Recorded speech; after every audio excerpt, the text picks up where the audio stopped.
Boa noite, olá pessoal. Vamos continuar aqui com a nossa série de literatura russa. Para hoje eu escolhi um livro que eu gosto muito, esse aqui, A Dama de Espadas, de Alexandre Pushkin. E esse livro ele é um pouquinho mais curto e hoje eu não tenho muito tempo, então eu vou ler uma parte curtinha e eu penso em outras vezes fazer mais leituras dele e lê-lo até o final, porque eu não posso comentar antes de terminar, senão eu vou dar spoiler. E o final é muito bom, então eu resolvi que eu vou fazer várias leituras dele, certo? É muito bom. Eu vou começar aqui lendo uma frasezinha que ele coloca no início. A Dama de Espadas significa má intenção oculta. Novíssimo livro de adivinhação. Nos dias chuvosos reuniam-se bastante. Apostavam, Deus os perdoe, de 50 a 100. Ganhavam e marcavam com giz. Assim, nos dias chuvosos tratavam de negócios. Acho legal que tem uns desenhos. Certa vez estavam jogando cartas na casa de Narumov, um cavaleiro da guarda. A longa noite de inverno passou imperceptivelmente. Sentaram-se para cear às 5 da manhã. Os que obtiveram a vitória comiam com grande apetite. Os demais sentavam-se distraídos diante de seus pratos vazios, até que serviram champanhe. Então, a conversa se animou e todos participaram dela. O que você fez, Surin? Perguntou o anfitrião. Perdi, como de hábito. Tenho de admitir que estou infeliz. Só jogo em Mirandol. Nunca me exalto, nada me tira do sério. Mesmo assim, sempre perco. E não se deixou seduzir nenhuma vez apostou em Ruté. Sua firmeza me espanta. E o Hermann, hein? Disse um dos convidados, apontando para um jovem engenheiro. Jamais pegou uma carta na mão, jamais fez um parole. Mas mesmo assim, fica até às 5 sentado conosco assistindo ao nosso jogo. O jogo me ocupa intensamente, disse Hermann, mas não estou em condições de sacrificar o indispensável na esperança de obter o supérfluo. Hermann é alemão, é parcimonioso, é estudo, observou Tomsky. Mas, se há alguém que eu não entendo, é minha avó, a condessa Anna Fedotovna. Como é? O quê? Gritaram os convidados. Não posso conceber, prosseguiu Tomsky. Por qual motivo minha avó não aposta? Mas o que há de tão espantoso, disse Narumov, em uma velha octogenária não apostar? Então vocês não sabem nada a respeito dela? Não, nada de verdade. Oh, então escutem. Precisam saber que minha avó, há uns 60 anos, foi para Paris e esteve muito na moda por lá. As pessoas corriam atrás dela para verem La Venus Moscovite. Richelieu convidou-a e vovó assegura que ele quase se matou devido à crueldade dela. Nessa época, as damas jogavam faraó. Certa vez, na corte, ela perdeu, sob palavra, uma grande quantia para o Duque de Orleans. Ao chegar em casa, vovó, removendo as pintas do rosto e soltando as anquinhas, informou a vovô de sua perda e mandou que pagasse. Meu finado avô, até onde me lembro, era uma espécie de mordomo de vovó. Temia como fogo. Contudo, ao ouvir falar de uma perda tão grande, ficou fora de si e fez as contas, demonstrando-lhe que, em meio ano, tinham despendido de 500.000, que perto de Paris eles não tinham aldeias como as que tinham em Moscou e em Saratov, e recusou-se terminantemente a pagar. Vovó deu-lhe um bofetão e foi dormir sozinha em sinal de descontentamento. No dia seguinte, mandou chamar o marido, esperando que aquele castigo caseiro tivesse surtido efeito. Porém, encontrou-o inflexível. Pela primeira vez na vida, permitiu-se dar a ele argumentos e explicações, tencionando convencê-lo. Demonstrou condescendência que há dívidas e dívidas e que existe diferença entre um príncipe e um carreteiro. Que nada, vovô rebelou-se. Não e basta. Vovó não sabia o que fazer. Ela conhecera há pouco um homem muito notável. Vocês ouviram falar do Conde de Saint-Germain, do qual contam tantos prodígios. Sabem que ele se passava pelo judeu errante, pelo inventor do elixir da vida, da pedra filosofal e assim por diante. Riam-se dele como de um charlatão. Porém, Casanova, em suas memórias, diz que ele era um espião. Além disso, Saint-Germain, apesar de ser um mistério, possuía uma aparência respeitável e em sociedade era uma pessoa muito amável. Até hoje vovó o ama loucamente e fica zangada se alguém fala dele com desrespeito. Ela sabia que Saint-Germain podia dispor de muito dinheiro. Decidiu recorrer a ele. Escreveu-lhe um bilhete pedindo que viesse visitá-la sem demora. O velho excêntrico apareceu de imediato, surpreendendo-a em pesar terrível. Ela descreveu a barbaridade do marido nas tintas mais negras e contou que todas suas esperanças estavam depositadas na amizade, na amabilidade dele. Saint-Germain meditou.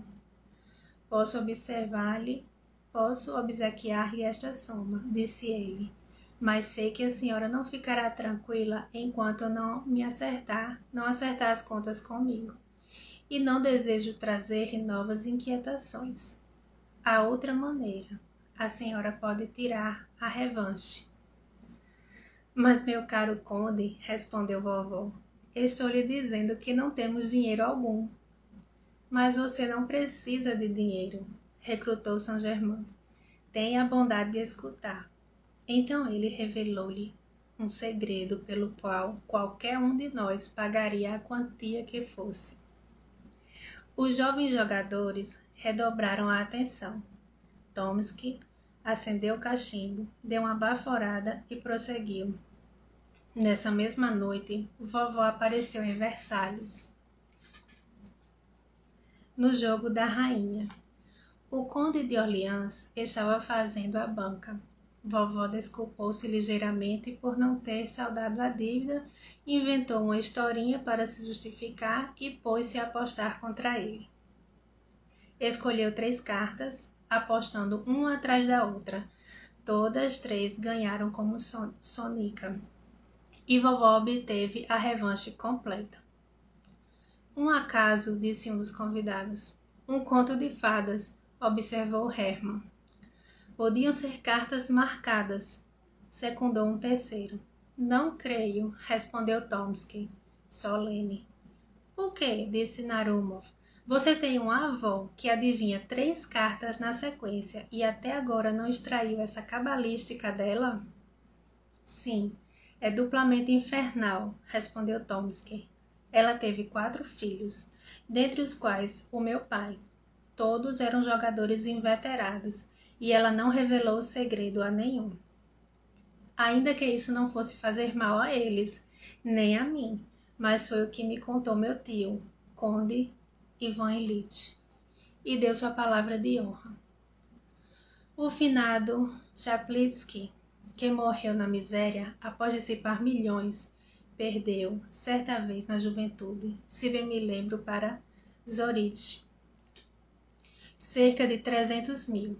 Estava desesperado. Vovó, que sempre fora severa para com as travessuras dos jovens, acabou de alguma forma compadecendo-se de Chaplitzky. Deu-lhe 3 cartas para apostar, uma atrás da outra, obtendo sua palavra de honra de nunca mais jogar. Chaplitzky apareceu na casa de quem o derrotara. Sentaram-se para jogar. Ele apostou 50 mil na primeira carta, que ganhou como sonica. Depois uma parole, outra parole, obteve a revanche e ainda saiu no lucro. Contudo, está na hora de dormir. Já são 15 para as 6. De fato, já alvorecia. Os jovens esvaziaram seus cálices e recolheram-se. A velha condessa estava sentada em frente ao espelho no seu gabinete de vestir. 3 criadas rodeavam-na.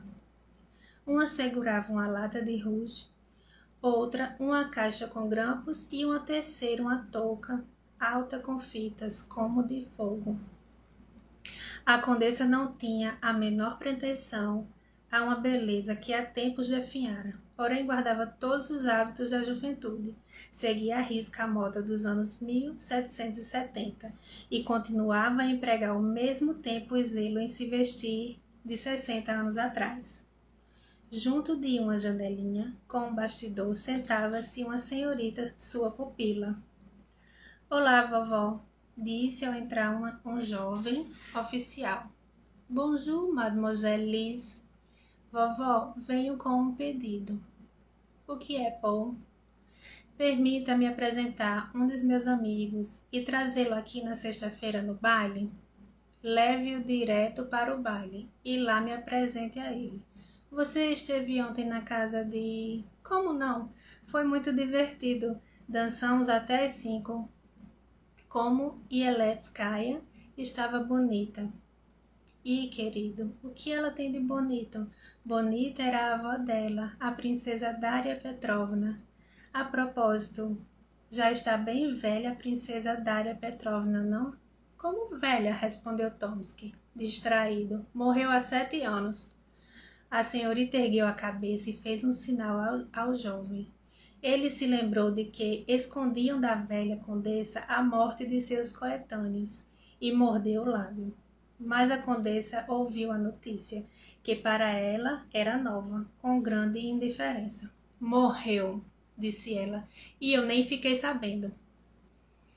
Tornamo-nos damas de honra juntas, e quando nos apresentamos, a soberana e a condessa narrou sua anedota ao neto pela 100ª vez. Pois bem, Paul, disse ela, depois, agora ajude-me a levantar. Lizanka, onde está minha tabaqueira? E a condessa foi para trás do biombo com as 3 criadas para terminar sua toilette. Tomsky ficou com a senhorita. Quem é esse que o senhor quer apresentar? Perguntou Lizaveta Ivanovna. Narumov, a senhorita conhece? Não, ele é militar ou civil? Militar. Engenheiro? Não, da cavalaria. Mas por que a senhora achou que ele fosse engenheiro? A senhorita riu e não respondeu. Paul, gritou a condessa detrás do biombo, traga-me um romance novo, mas por favor que não seja um desses de hoje em dia. Como assim, vovó? Ou seja, um romance em que o herói não estrangule o pai nem a mãe e onde não haja corpos afogados. Tenho um medo horrível de afogados. Hoje não mais existem romances assim. Não gostaria de uns russos? Mas existem romances russos? Traga, querido, traga, por favor. Perdão, vovó, estou com pressa. Perdão, Lizaveta Ivanovna. Mas por que a senhorita achou que Narumov era engenheiro? E Tomsky saiu do gabinete. Lizaveta Ivanovna ficou sozinha, largou seu trabalho e pôs-se a olhar pela janela. Logo, de um lado da rua, detrás da esquina da casa, assomou um jovem oficial, um rubor cobriu-lhe as faces, voltou a pegar o trabalho e baixou a cabeça até a talagaça. Nessa hora, entrou a condessa completamente vestida. Lisanka, disse ela, mande atrelar a carruagem e vamos passear. Lisanka deixou de lado o bastidor e pôs-se a ajeitar seu trabalho. O que tem, menina? Está surda? Ou o quê? Gritou a condessa. Mande atrelar logo a carruagem. Agora mesmo, a senhorita respondeu baixo e correu até a antessala. É isso, pessoal. Vou parando por aqui. Eu estava lendo A Dama de Espadas, de Alexandre Pushkin. E eu vou fazer, como eu falei no início, outras leituras dele. Vou ler até o final. Não é um livro grande. Hoje eu parei por aqui. Na próxima vez eu vou continuar.